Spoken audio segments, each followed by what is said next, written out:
Devala, thanks for coming back with us. For listeners, this is going to be probably a short one, unless we are both particularly verbose and go down some little tangent. But in a previous episode, when we were talking about Hindu Dharma traditions and the Dharma traditions more broadly, Devala brought up something that I had not really thought of before. But Zoroastrianism, that is the ancient religion of what's now Iran, Persia, is a Dharma tradition. And that's blew my mind. It says it too strongly, but I find that very interesting because I'd never heard that before. So before we get into why it's a Dharma tradition, many listeners probably have not even heard of this religion. Can you give us just the nutshell of it, its history, and where followers of Zoroastrianism are today? Yeah, so Zoroastrianism, like Hinduism, it's an English name which was given by outsiders to an ancient spiritual tradition. This tradition calls itself Mazda Yasna. Yasna means veneration of Mazda, Mazda being the supreme being in this tradition. So, like you mentioned, it was prevalent in and around what is now Iran before the coming of Islam. Depending on what scholar you ask, some will describe it as monotheistic, some as polytheistic, some as henotheistic.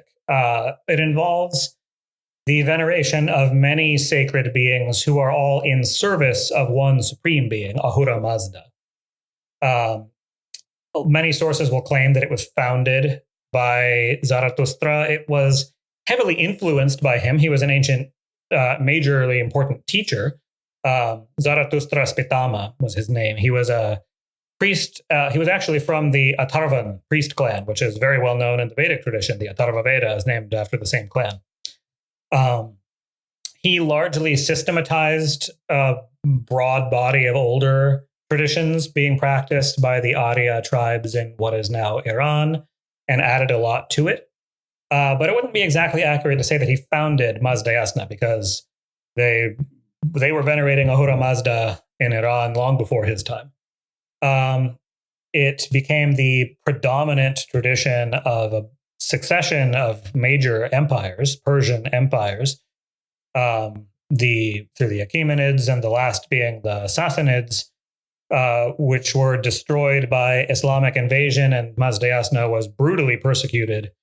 Most of the survivors fled to India, where they were welcomed as refugees and settled there. There aren't a lot yet. This used to be the primary spiritual tradition of the Persian people. Today, there's about 110,000 to 120,000 Mazda Yasnis, as they call themselves, still alive. Most of them are in India. In India, they are popularly called Parsis. Parsi just means Persian. Some are still in Iran, but they're rather oppressed. A few elsewhere, some in the United States.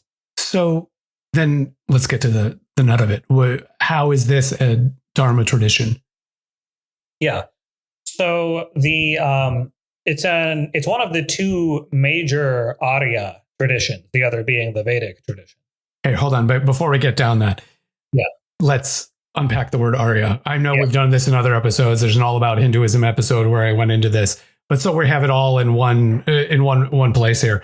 Let's unpack what the word Arya actually means here. Yeah. So the Arya cultures, it was a broad grouping, an ancient grouping of 172 multi-ethnic tribes. They weren't all closely ethnically related to each other. They were culturally related with each other. Tribes of totally unrelated ethnicities sometimes became Arya. There were 172 tribes, which the reason I'm calling them Arya is they called themselves Arya. It was a self-designation.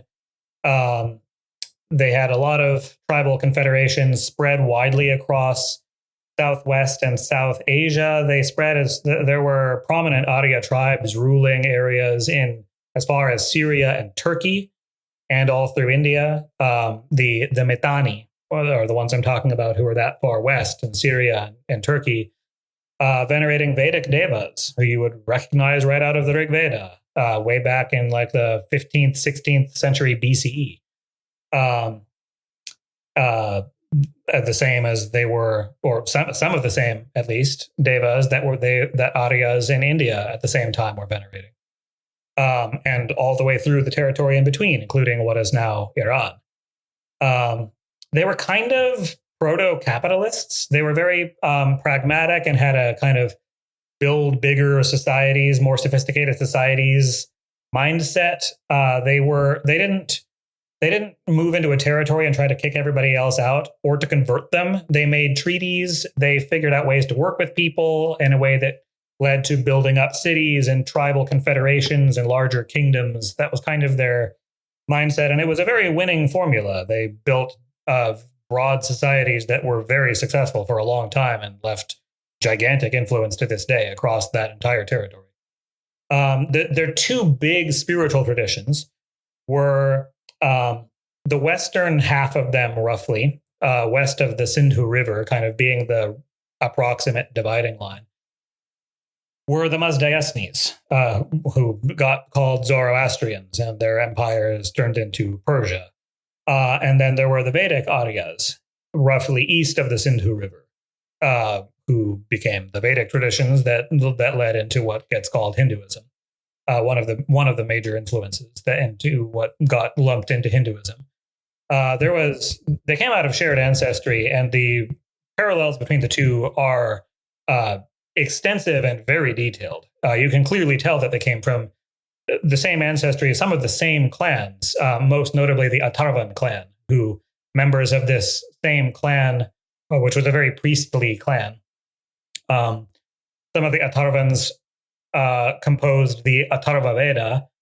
One of them was Zarathustra's Pitama, who essentially formulated Zoroastrianism as it is known today. And Zoroastrianism is named after him. Zoroaster is the Greek form of his name. Yeah, they venerated many of the same divine beings with almost identical names and very similar descriptions. You get beings like Aryaman, a deva who is still invoked in every Hindu wedding, or almost every Vedic wedding, to bless the marriage. Modern Zoroastrians invoke Aryaman in their wedding ceremonies.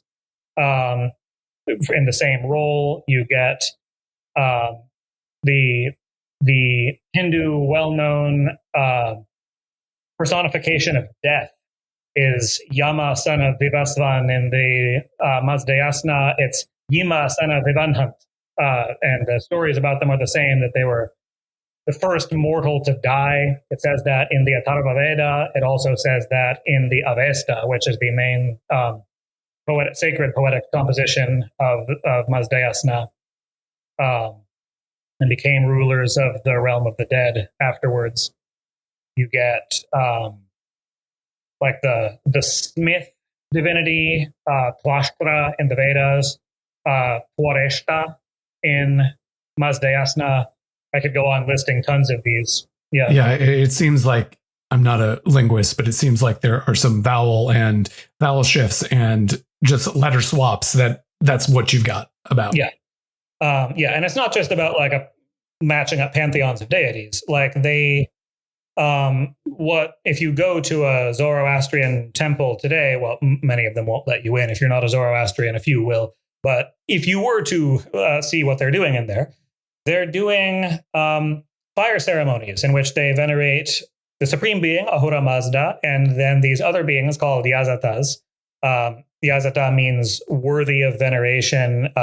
The Sanskrit equivalent would be Yajata, from related to the word yajna. And what they do is called yasna, which is basically the same as a Vedic yajna. It's a fire ceremony. They build the altar the same way. They put grass on it in the same way. The word for the grass is very similar. The word for the priest is very similar. They even have similar rites of passage with a similar word for them. They wear the sacred thread the way that Hindu dvijas do.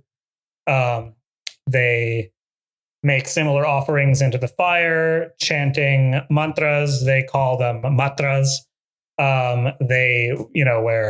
Where Hindus make an offering into the fire and say svaha, the Mazdayasnis use some very similar term. I'm forgetting the exact what they chant as they make an offering into the fire, but it's very similar to svaha. A Hindu would recognize what they're doing as very similar. In fact, in technical ceremonial senses, what modern Mazdayasnis do is closer to the Vedas in many ways than what most modern Hindus do. Mm. Do they, I feel awkward, admittingly, asking you this when we both don't identify with this tradition as practitioners, but if we were saying this to somebody a practitioner of this tradition, will they recognize this, or will they say, no way, we do something totally different? I have discussed all this at great length with a Mazdayasni friend of mine, Zarathustra Ashava, and he completely agrees with me. We've gone on for mostly in writing of correspondence, pages and pages to each other, describing this Deva on my side, this Yazata, as they call them on their side, finding all sorts of parallels, quoting interesting passages out of the Veda for me, the Avesta for him, recognizing ceremonies that we do. Yeah, they definitely, I don't know that every single one of them recognizes it, but in my experience, they do. And they get along very well with Hindus in it. The Parsis do. In India, Parsis tend to have good relations with Hindus and perceive themselves as cousins of a sort.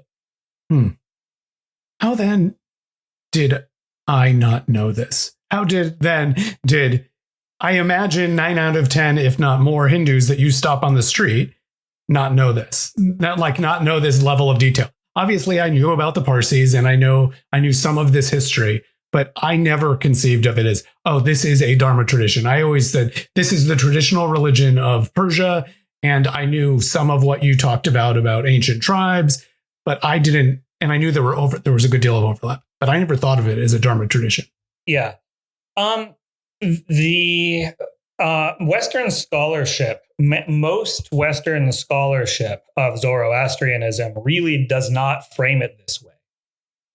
They preferred to frame it as an ancestor of Abrahamic religion, and frame it as kind of the first monotheistic, or at least proto-monotheistic religion, which is objectively not true. There were much older, clearly monotheistic Hindu Dharma traditions within the Hindu fold that were at least comparably old to Mazdayasna. The dating of Zarathustra's Pitama is widely all over the place, like more than 1,000 years spread, even among mainstream scholars. They really don't have anything. What is that spread, just for the listeners? Something like he was definitely interestingly it's in the inverse of how these things usually go. Academic scholars think he was much older than the Zoroastrians themselves think he was. It's usually the other way around. But yeah, the modern Mazdayasnis, traditional Mazdayasnis usually put him as around 500, 600s BCE. Most academics would put him like 1,000 years before that or more. It would seem to have to be more, because if you're talking, otherwise you're talking contemporary of the Buddha. You're talking about, roughly speaking. Yeah. Anyways. Well, the thing is that a huge number of the traditions of Mazdayasna predate him. That's why I say it's not really accurate to say that he founded it.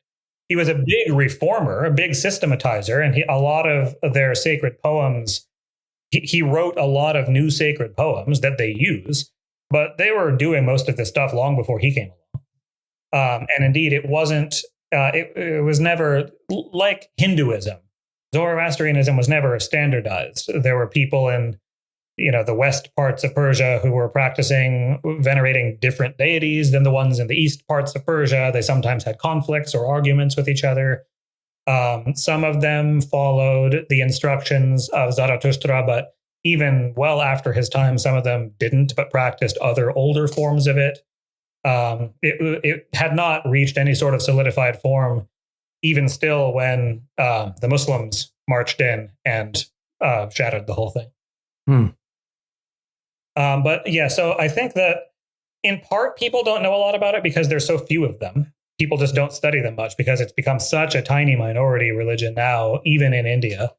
And in part because the Parsis themselves, they were hit hard by Christian missionaries. And it was strong during colonial times. It was strongly in their interest to portray themselves as monotheistic And I don't blame them for this, but they kind of threw Hindus under the bus and tried to portray themselves as more like Abrahamics than like Hindus. I mean, in the 19th century, there were Hindu reformers that tried to do the same thing.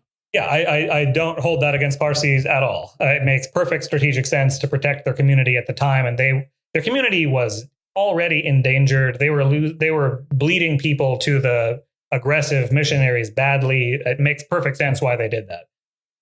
But because of that, they kind of, both the way that academic scholarship initially started looking at them prior to very modern academic scholarship at the university level is having a much more accurate view of what it actually says in the Avesta and what Mazda-Yasnis actually do. But until recently, most academic scholarship really didn't, you wouldn't get the deep kinship with the Vedic traditions, and the modern Parsis also tried to downplay it. So I think that's why so few people are really aware of this, other than people who have really delved into the scholarship, actually comparatively read the Vedas and the Avesta and found that there's clear, very close kinship between the two. Got it. Maybe this takes us into another episode and you can just tell me not to go there, but I recognize your knowledge of these things is pretty vast. What listeners may remember from several years ago and ISIS atrocities, what is the relationship between the Yazidi community and the Parsi Zoroastrian community, if anything? We're talking about a similar area of the world, roughly speaking, and both being pre-Muslim traditions with people holding on in small numbers. Yeah. So, yeah, there's definitely some identifiable kinship with the Yazidis and Dharma traditions. I don't think I would necessarily go so far as to call the Yazidi. That was my impression too, but I was just curious what where the splits occurred. Yeah, so there's certainly lots of overlap, as well as lots of differences. The Yazidis got a much bigger dosage of Abrahamic style influence, but they definitely have some identifiable dharmic influence. They teach reincarnation of the self in new bodies after death. They even use the same metaphor as you see in the Bhagavad Gita, if it's like changing clothes. They have, similar to the Yuga cycles, they have cyclical repeating eras of time in Yazidi cosmology. They have hundreds of different deities or divine figures, emanations from one higher divinity, very much like Zoroastrianism or Mazda-Yasna. Very similar spiritual veneration for the elements of nature: fire, water, air, the earth, the moon, the stars, the sun. They do that. The Yazidis do that. The Zoroastrians do that. The Vedic people did that. They even do similar ceremonial ablutions in a river. The Yazidis do something with ceremonies waving burning oil lamps in veneration that looks for all the world like Hindus doing arti. There's a lot of clear ancient. They anoint their third eye with oils. There's a lot of stuff that you. So you've taken me back from my position. I was bringing it up because of the geography of it historically, but there are a lot more similarities than I thought, at least in outward form, if not theology there are or metaphysics.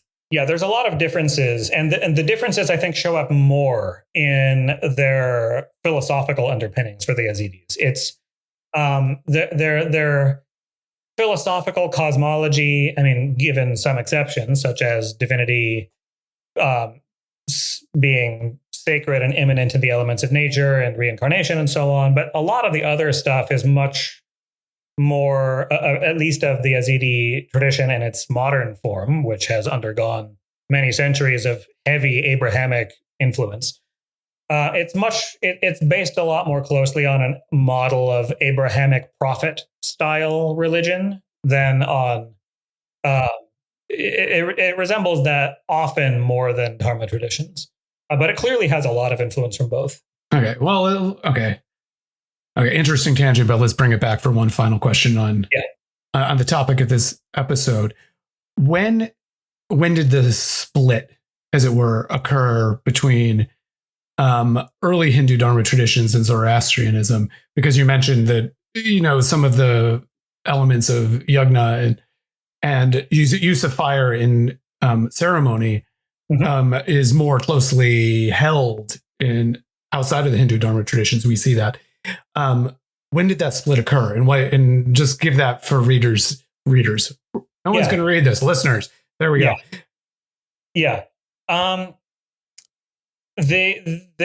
was a distinct split sometime before 1200 BCE. How far before is hard to say. They clearly came from a common ancestry. At what point were they basically indistinguishable? We don't know, but by 1200 BCE, they were definitely distinguishable. Okay. And that may have been before, depending on the dating you accept for Zarathustra's Pitama, that may have been before his time. Okay. Well, that was very informative. My questions on why this is a Dharma tradition have been thoroughly answered. Is there anything else in this that, here's one. You mentioned that if you could actually get into a Zoroastrian temple, because you can't generally. What if I'm thinking if listeners want to learn more about this tradition, how do they actually go about doing that? Because you can't always just walk in. You usually can't. Most Zoroastrian places of worship are open only to Zoroastrians. There are exceptions to that. I know there are several Zoroastrian fire temples, as they call them, which are open to visitors, but not very many. Perhaps not much more than like a couple per continent. So you could, there aren't a lot of them to find one to talk to. Is there one by you? You're in Chicago. I'm in Los Angeles, broadly speaking. I think there is at least one in the US that is open to non-Zoroastrians, but off the top of my head, I couldn't tell you what city it's in. There's the Avesta, which is their equivalent of the Vedas. Their ancient composition is online in many translations. You can go read it if you want. It's going to be pretty dense scholarly reading, similar to cracking open the Rig Veda. But there's lots of Zoroastrian websites and organizations that are trying to promote this, that they've set up some reading material. It's more geared for, I think, Zoroastrian parents to try to pass this on to their own children, since there are all too few of those, and they are well aware that they are facing extinction and barely maintaining their community. Is it safe to say they are facing a demographic extinction? Or is it less than reproduction, or less than? They're declining. They're declining because it's very difficult to become Zoroastrian. Most of them don't really welcome converts. You have to be born into it. They have their birth rate is below replacement. There's only about 110, at most 120,000 left. They're aware that that it is not that there may not be any in 200 years. There may not be any left. Yeah. And they want their community to survive. So they're putting together resources to try to pass it on to future generations. So you can find those and check them out. They have websites. Okay. Well, then I think in the show notes, we will find something to point people in the right direction. Thank you, Devala, for enlightening me once again on a rather obscure point of the Dharma traditions. Thank you so much. Yeah, thank you. Well, that's it for this episode of That's So Hindu. If you enjoyed this episode, please share it now with someone who you think will like it too. Please also like, follow, and or subscribe to this show on whatever platform you're listening to it on. You can help ensure that more of these get made by making a donation to HAF at www.hinduamerican.org/donate. Thanks again for listening.